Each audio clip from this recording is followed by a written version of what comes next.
السلام عليكم. اليوم ان شاء الله غادي نحضر واحد الحوته بواحد التتبيله سهله وبسيطه، ولكن المذاق رائع صراحه. جات زوينه بزاف، قلت علاش لا نشاركها معاكم. عندي مطيشه سوغيز، عندي جوج فلفلات حارات، بطاطا غسلتها مزيان وقطعتها بالجلده ديالها، عندي زيت البلديه، بابريكا فيمي، معلقة ديال البزار، وراس معلقة ديال الهريسة والملحة.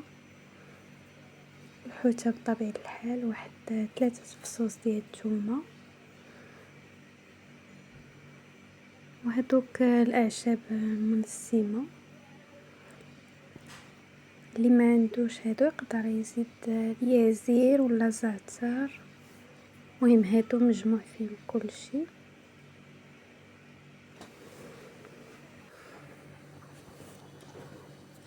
تندير نص ديال العطريه اللي عندي، كنزيد عليهم 3 الفروع ديال الثومه، تندير الزيت البلديه تقريبا واحد 2 معالق ولا معلقه ونص، تنخلي النص الاخر للبطاطا، كندير واحد نص عصره ديال الحامض، نص حامضه مع لاصوص. تنزيد هذوك الاعشاب المنسمه، البطاطا سلقتها في الماء والملحه. صراحه انا كتعجبني البطاطا بالقشره ديالها، المهم هو تغسلوها مزيان.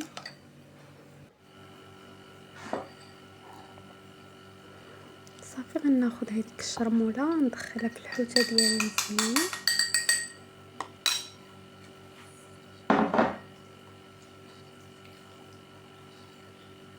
قطعت الحوته، درت فيها 3 شرطات في كل جهه.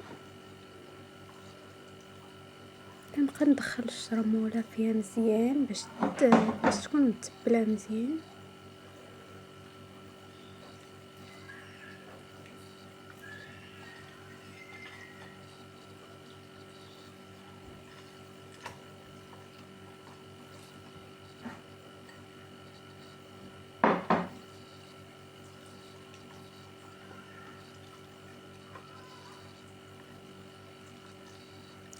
ما ننساهاش من الداخل، خاصها ضروري تكون متبله باش تدخل معاها العطريه.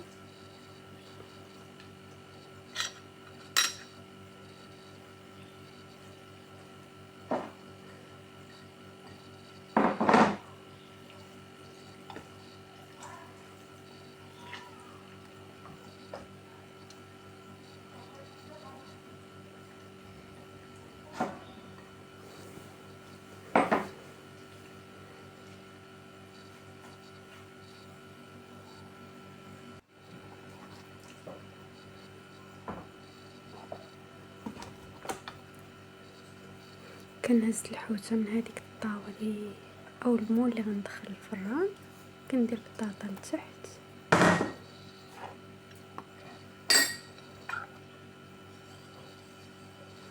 هذيك العطريه ديالي كنخلطها مع بعضياتها مزيان، عاد كندردرها فوق البطاطا.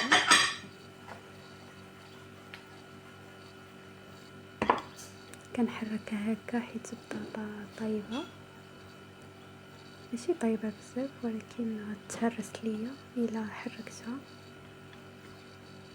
حيت الحوت ما كيبغيش يطيب بزاف. 40 دقيقه صافي طفيو عليه. الا بقى شي لاصوص ديروه في كاسرونه وقحوه وعاد خويه على الحوت.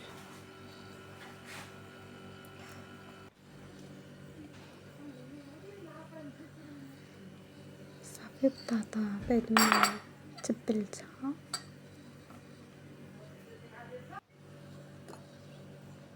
نزيد عليها الزيت البلديه،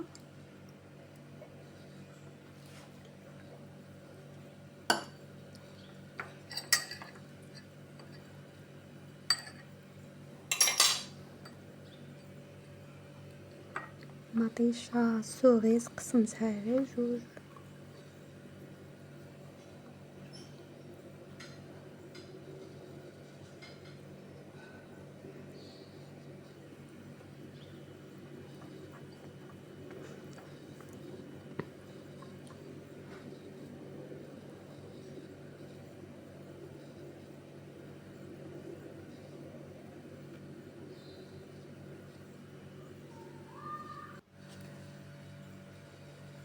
صافي تنحط الحوتة، كنزيد واحد المعلقة ديال المطيشة سوريس، كنزيد معاه واحد القطيرة ديال الماء، كندير شوية زيت البلدية فوق الحوتة فوق الطابة،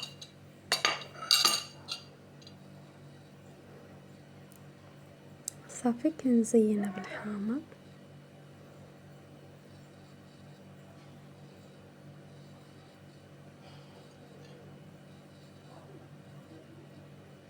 مطيشة سوريس،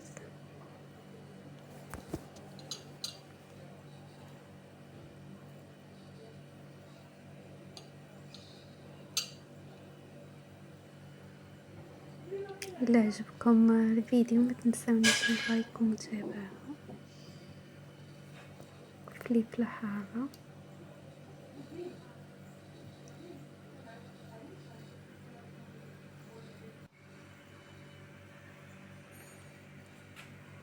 صافي دابا غنغطي على الحوتة والطابة مزيان باش ميدخلش ليهم البرد. نسيت لاصوص، ضروري نزيدو هاديك لاصوص طوماط باش تعطينا اللون.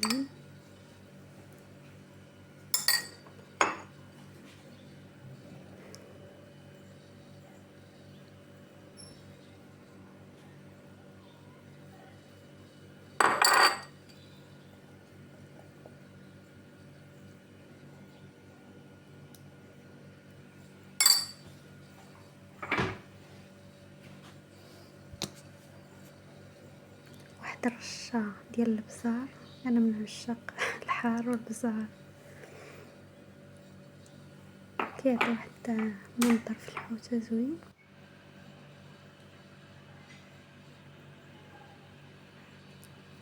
صافي دابا نغلفو الطاوة ديالنا وندخلوها للفران، الفران سخنتو على 150 درجة، غنخليها في الفران 40 دقيقة.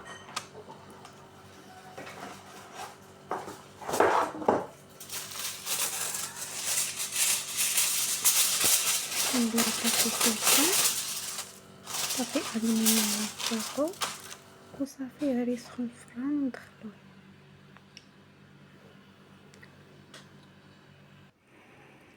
الحوتة ما شاء الله جات كتحمق، بقالي واحد شوية لاصوص درتو في كاسرونة وكحتو وعاودت خويتو على الحوتة باش متطيبش بزاف. ما شاء الله جات رائعة.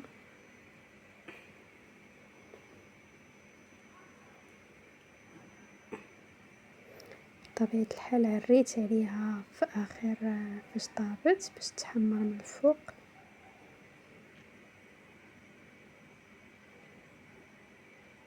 وبالصحة والراحة.